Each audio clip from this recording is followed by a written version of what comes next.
रुकवा दिया। हम लोगों को बहुत बड़ी तकलीफ़ है, बहुत दुख है, क्योंकि हमारे बच्चे जाएंगे तो कहाँ जाएंगे। इसी एक रास्ता है यही, तो बच्चे हमारे ना स्कूल जा सकते हैं, ना कोई बीमार हो तो एम्बुलेंस आ सकती है। हम लोगों को दर्द यही है कि यह यदि रास्ता बन जाए तो महान कृपा होगी। हम शासन प्रशासन से यही कहना चाहते हैं, यदि पुल ना बना, बरसात बिल्कुल दरवाजे पे खड़ी है, बाढ़ आने वाली है, और यदि ये पुल ना बना तो हमारे गांव के 10-20 लोग डूब जाएंगे।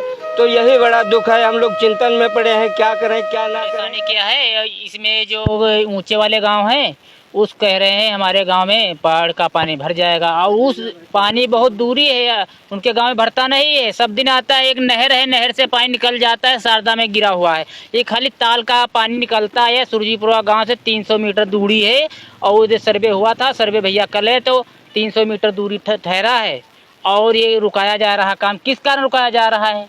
अच्छा संजय जी, आप ये बताइए कि क्या जनप्रतिनिधि कोई आए, आपकी बातों को संज्ञान लिया गया? आप कहाँ इस चीज़ को लेके गए? ये विधायक जी के तिर गए थे, एसडीएम तिर गए थे, डीएम तिर गए थे, और कोई हमारी बात नहीं सुना। नहीं, आपकी बात सुनी गई, क्योंकि सुनी नहीं जाती तो फिर निर्माण कार्य कैसे स्टार्ट होता? कार स्टार्ट हुआ, इसके बाद में हम लोग जो कार चालू होगा तो हम लोग कह रहे कार चालू होगा तो काम हो जाएगा। ठीक है। इसके बाद में की कारण से ये काम रुक गया है। कुछ ऊंचे गांव वाले विरोधी हो गए, कह लगे यहाँ हमारे गांव में नकवा टहलेंगे, ये टहलेंगे, एक घाघी में पानी डर निकलता, उस गांव में कभी नहीं जाता है पानी, और यहाँ के 2 लोग बूढ़ चुके, डूब गए यहाँ हैं। बड़ी दिक्कत हो रही है। अब पानी बरसात आ रही है, हमारा निकास बंद होगा, एम्बुलेंस नहीं आएगा, 100 नंबर नहीं आएगा, हमको करीब कितनी बड़ी दिक्कत हो जाएगी। मरीज बीमार हो जाए तो कैसे जाएंगे हम लोग? स्कूल नहीं जा पाएंगे, ना कहीं हम जा पाए तो हम लोग परेशान होंगे। बिल्कुल सही बात है। और मैं ये कह रहा था कि जनप्रतिनिधि हैं, करता हूँ इन ग्रामवासियों के माध्यम से कि आप लोग इस काम को इस प्राथमिकता दें और प्राथमिकता दे के इस चीज को करें। ये इनके लिए पुलिया एक जीवनदायिनी पुलिया हो सकती है, और रही भी है, क्योंकि 37 सालों से पुलिया चल ही रही थी, और यहाँ पे ढोल पड़े थे। अस्थायी पुलिया थी, अस्थायी तो नहीं कहेंगे, ऊपर पुल पक्का निर्माण भी था, पुलिया थी, लेकिन इनकी मांग यही है कि पुल को थोड़ा सा और बड़ा किया जाए, जो कि हो भी रहा था, लेकिन किसी कारणवश वो रोक दिया गया है। क्या रीजन है, कुछ बताएंगे किस कारण चाचा रुका गया? क्या नाम आपका? हमारा नाम पैकरमा दीन जी। आप हमें ये बताइए, जब कार्य स्टार्ट हो गया था फिर उसको रोका किस लिए गया, क्या कारण रहा है? हम लोगों को तो यही लग रहा था कि अब काम चालू हो गया है, इसके पोल भी गल गए हैं और कोई दिक्कत नहीं है, लेकिन बाद में जो है कुछ जई साहब से और महेश कोटेदार से कुछ लफड़ा हो गया था खोदने टाइम। तो ये कुछ दिन के बाद मियाँ जो है उसका जो है महेश कोटेदार ऊंचे गांव वालों को उकसा दिया, और उकसाने के बाद जो है वो लोग जो है विधायक पर दबाव बनाने लगे। हम भी जाते रहे बराबर, विधायक जी कहते रहे ये काम हो जाएगा, 10 तारीख माल गिरेगा, 12 तारीख में, 13 तारीख में, यही बलगलाते रहे। उसके बाद में वो पार्टी जो है कोर्ट चली गई। बाद में पता लगा हम ही लोग भी गए कोर्ट में, याचिका दायर किए, और उसके पहले जो है हम जो है डीएम को, एसडीएम को ज्ञापन दिया था। डीएम साहब दौलतापुर तक आए और नाला तक नहीं आए। हम लोगों को यही संशय हुई कि डीएम साहब जब दौलतापुर आए 1 किलोमीटर बाकी रह गया था, तो फिर पुल के करीब क्यों नहीं आए? यही हमें लोगों को जो है बहुत बड़ी सोच में हम लोग पड़े थे कि मामला का है कि डीएम साहब आए और यहाँ से वापस हो गए दौलतापुर से। कुल मिला के आपका ये कहना है कि यहाँ पे जो प्रशासन है, प्रशासन तो कर ही रहा था, लेकिन किसी कारणवश कुछ भी रीज़न रहा हो, वो यहाँ पे पुल देखने नहीं आया या उसको काम को रुकवा दिया गया। मैं बिल्कुल अपील करना चाहूँगा कि जो पुलिया है इनके लिए जीवनदायिनी है, और आरोप ये लग रहा है कि जो दूसरे पक्ष हैं वो ये बोल रहे हैं कि इस पुलिया का पानी फ्लो में जाएगा, उनके गांव प्रभावित होंगे। ऐसा कुछ है क्या? ऐसा कुछ भी नहीं है। पुलिया का पानी जो है, इस नाले का पानी घाघी तक जाता है, घाघी से हो करके और निकल जाता है फिर शारदा नदी में, पुनः जा करके घाघी घूमती जाती है और फिर शारदा नदी से पानी निकल जाता है।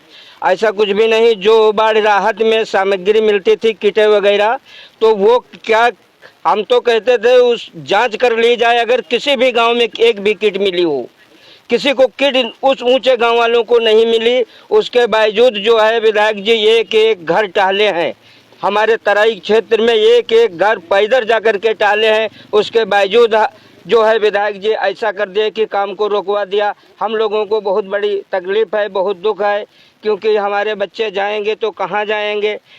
इसी एक रास्ता है यही, तो बच्चे हमारे ना स्कूल जा सकते हैं, ना कोई बीमार हो तो एम्बुलेंस आ सकती है।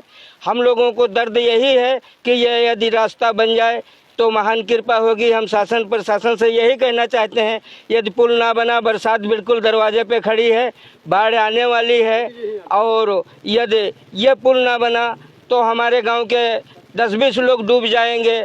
तो यही बड़ा दुख है, हम लोग चिंतन में पड़े हैं, क्या करें क्या ना करें। यही विचार लेकर के आप लोगों के पास पहुँचे हैं। अब भैया उचित अनुचित क्या है ये शासन प्रशासन जाने। बिल्कुल बिल्कुल, आपकी बात जरूर ऊपर प्रशासन तक पहुंचाई जाएगी। और मेरा ये मानना है कि यहाँ पे ज़्यादातर जो लोग व्यक्ति हैं तो वो ज़्यादातर डिपेंड हैं, निर्भर हैं खेती पे। जब उनकी खेती, कैमरामैन एक बार फिर आप कैमरा थोड़ा सा फोकस करिए, ये जो खेती आप पीछे देख रहे हो, आप राउंड करा के भी देख लो, इस साइड जो गन्ना आपको दिख रहा है, यहाँ पे बाढ़ बनने से, क्योंकि छोटे मोटे किसान हैं और इनकी जब फसलें चली जाएंगी तो फिर बहुत परेशानियों का सामना करना पड़ सकता है, और कर भी रहे हैं। तो मैं अपील करूंगा एक बार अपने चैनल के माध्यम से, आप लोग इस गांव के नागरिकों के माध्यम से, कि प्लीज़ कृपया करके इस चीज़ को संज्ञान लें, क्योंकि परेशानियाँ बहुत हैं। परेशानियाँ इतनी है कि दिक्कत हो जाएगी। हर एक चेहरा मायूस है यहाँ पे, आप मेरे पीछे देख लो। सबकी अपील यही है कि ये एक बार इसको संज्ञान लेके इस काम को जो स्टार्ट कराएगा उसको पूरा करा दे, क्योंकि बारिश तो आ ही गई है लगभग, और बाढ़ जब आ जाएगी तो फिर ये जो इनकी निर्भरता है बिल्कुल खत्म हो जाएगी। फिर ये कहाँ जाएंगे। ये जिम्मेदारी बनती है एक जागरूक नागरिक की, और सभी लोगों से अपील करते हैं, खासकर प्रशासन और जनप्रतिनिधियों से, कि इसको संज्ञान में लेके ये कार्य कराया जाए। क्या दिक्कत है, अगर जो नाला बना हुआ था और इस पे थोड़ा सा बड़ा नाला बनाया जा रहा है, उस चीज़ को समझ लें क्या कर सकते हैं, लेकिन नाले का निर्माण जरूरी मुझे लगता है और होना भी चाहिए। हमारे साथ यहाँ के एक जनप्रतिनिधि तो नहीं कहेंगे, लेकिन समाज सेवी कह सकते हैं, प्रशांत जी मन्नू, जो कि बसपा के कार्यकर्ता भी हैं और इनके दुख सुख में हमेशा साथ आने वाले, काफ़ी मतलब इन्होंने काम किया, लोगों के बीच गए।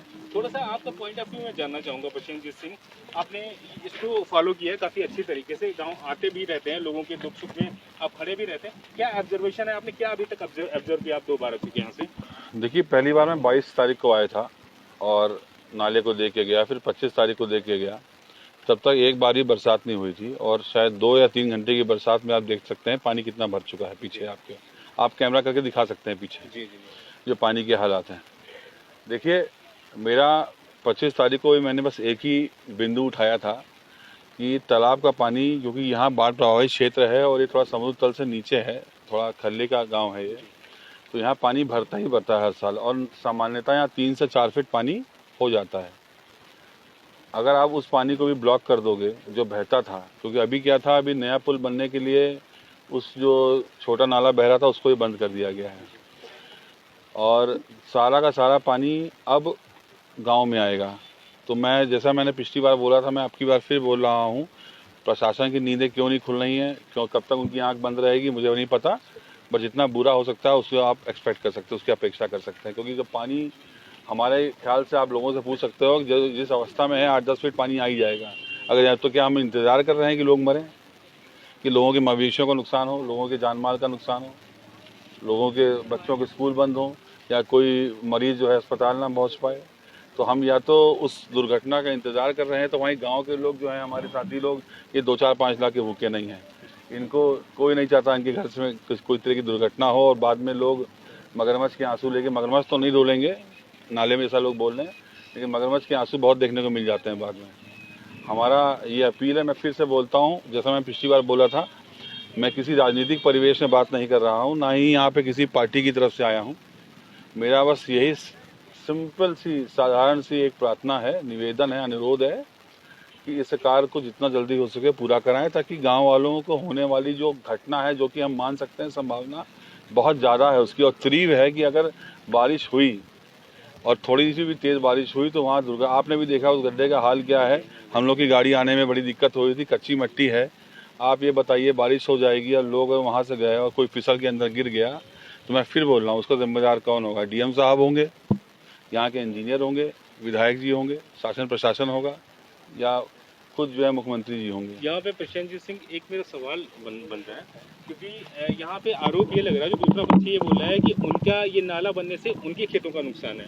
तो मैं समझना चाह रहा था कि क्या दूसरे का नुकसान न होने से एक का नुकसान होना बनता है? ये नहीं समझ रहा हूँ। जैसा कि हमने आपसे बताया, डकैती ना हो इसलिए चोरी होने दी जाए, ये गलत है। बिल्कुल।